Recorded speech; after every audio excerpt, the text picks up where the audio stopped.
healthcare system. We are well versed with it. Next.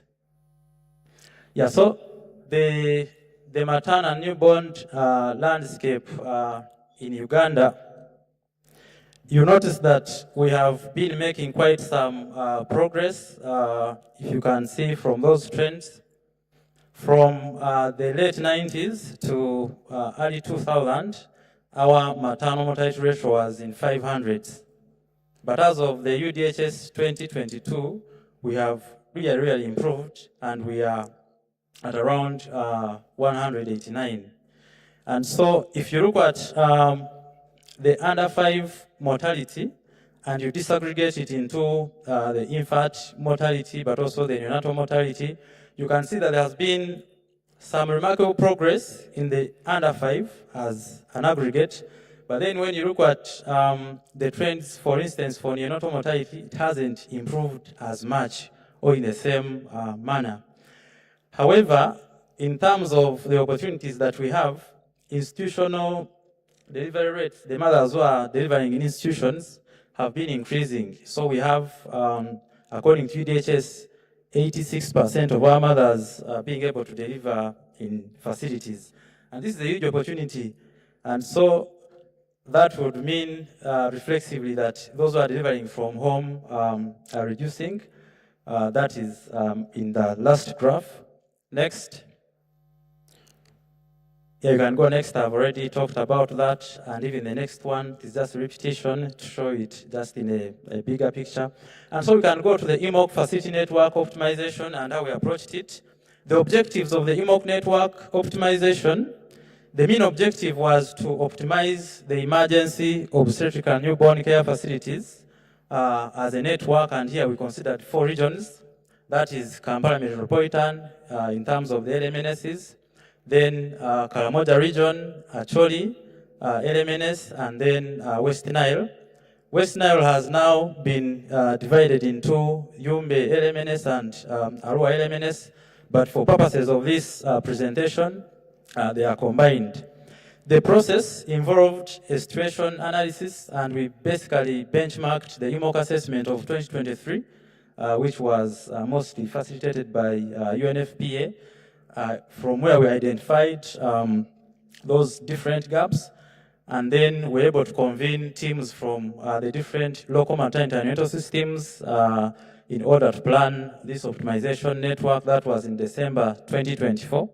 And then the next phase, which we are currently doing, is monitoring and quality improvement, where we're collecting data and tracking the progress in as far as functionalizing these facilities is concerned. So in the methods, it is basically what I've talked about. We selected 4 regions, and then we support from different technical teams, that is WHO, UNFPA, Ministry of Health, University of Geneva, Mackay University. We're able to use access mode and GIS, which do geospatial mapping, to map facilities and how far they are from where people stay in terms of population access.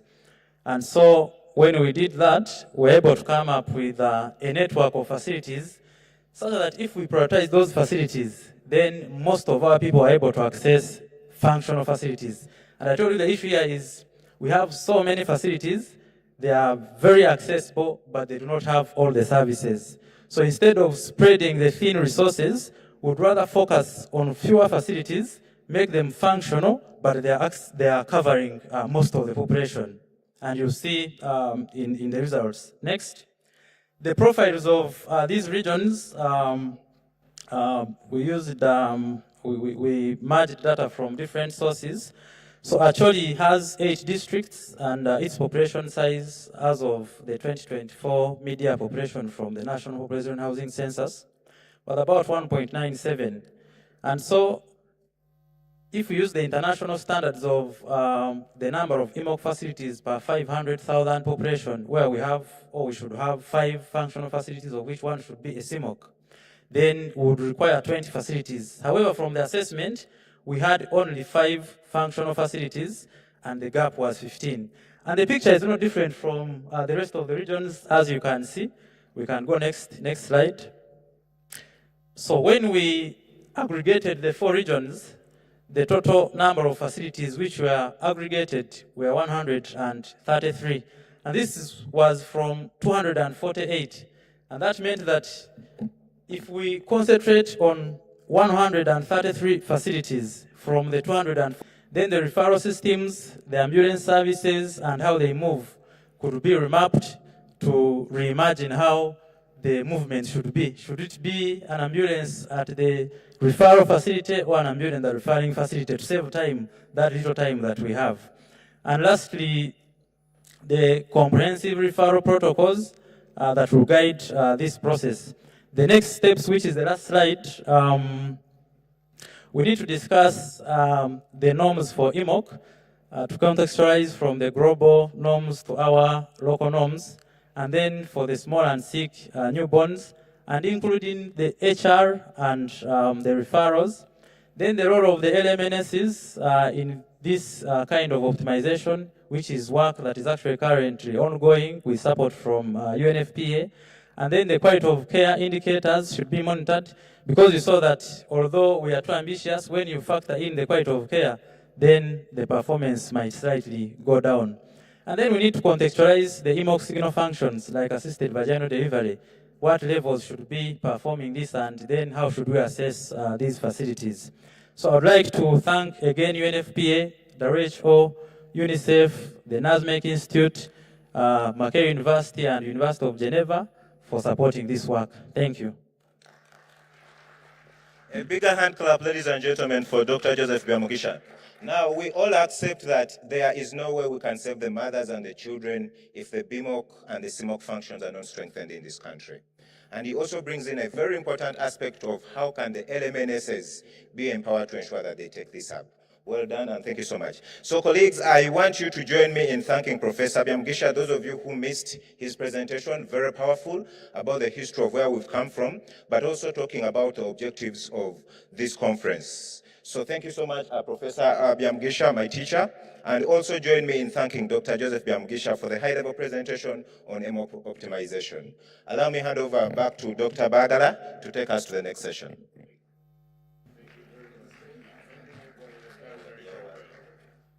Yes, thanks very much indeed, Dr. Alan, for taking us through the first session.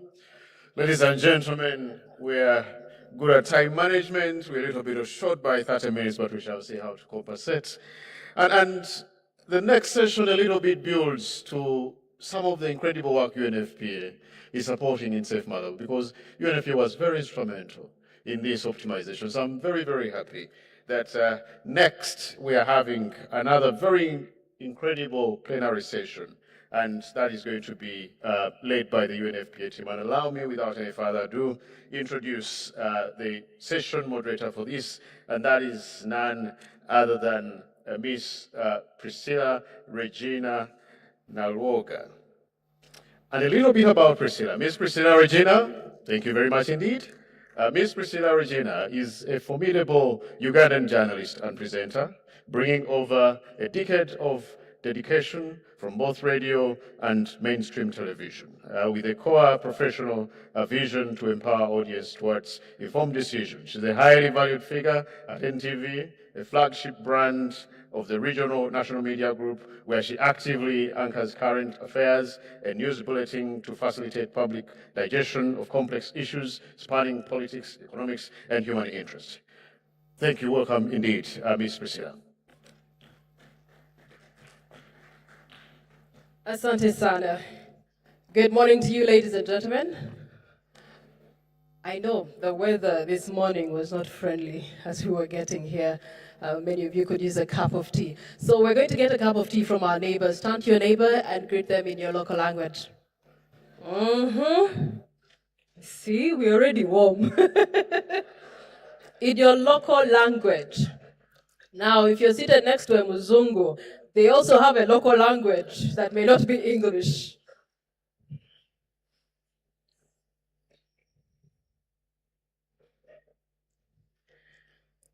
All right, allow me to greet you in my local language. Mwasuze mutia.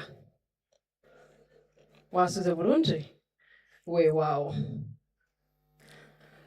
Distinguished guests, ladies and gentlemen, it's my pleasure to warmly welcome you to the 5th Safe Motherhood National Conference. We're deeply honored by your presence as we come together to advance health, safety, and dignity, and this is particularly for mothers across Uganda. At this point, allow me to acknowledge the distinguished guests and key stakeholders that are joining us today, observing all appropriate protocols. Government officials from the Ministry of Health, Ministry of Finance, National Planning Authority, Ministry of Local Government, and other ministries, departments, and agencies. Your leadership and commitment to this agenda is critical to the success of our national safety motherhood agenda. We also want to recognize parliamentarians. I know that today is a unique day for them. Nominations are happening across the country, but those of you that have been able to find this matter very crucial and make it in this room, thank you so much for joining us, particularly members of the Health and Budget Committees, whose oversight as well as legislative support are ensuring that there's translation of policies into real impact. We also want to recognize foreign missions, including high commissions and embassies, whose partnership and international solidarity, it does continue to strengthen our health systems as a country. We also want to give recognition to development partners and UN agencies whose technical support, advocacy, as well as funding remain key enablers of maternal and child health interventions. We also can't forget to recognize representatives from the different professional associations. This is including the doctors in the room, the midwives, and others that are on the front line of championing safe motherhood. This can also not happen by what we heard from our previous speakers, giving us the research and the data that gives us the informed decisions that we have to make. The academia and the economists who in safe motherhood in Uganda, and also the challenges that we're meeting. So to us at UNFPA and all of us in the safe motherhood arena, we agree that safe motherhood really matters.